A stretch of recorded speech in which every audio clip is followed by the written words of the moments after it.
Lahat naman pala ay merong saradong parte. Ngunit magkakaiba nga lang ng anggulo. Dahil hanggat meron kang hinihindi ang bagay o sitwasyon o pangyayari, ay meron kang saradong parte. Ako, minado kung may saradong parte ako. Pero hindi ko kinakaya yun. At pinaglalaban ko yun.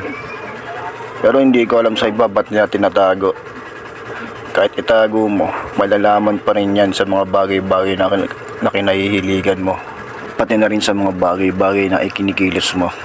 Ibig sabihin, wala talagang straight na open. Panaginip lang at pangarap lang yon.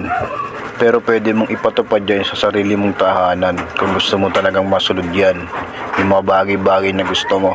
Yung iba, kailangan lang maging familiarize ka sa mga bagay-bagay para maging aware ka. At least doon alam mo na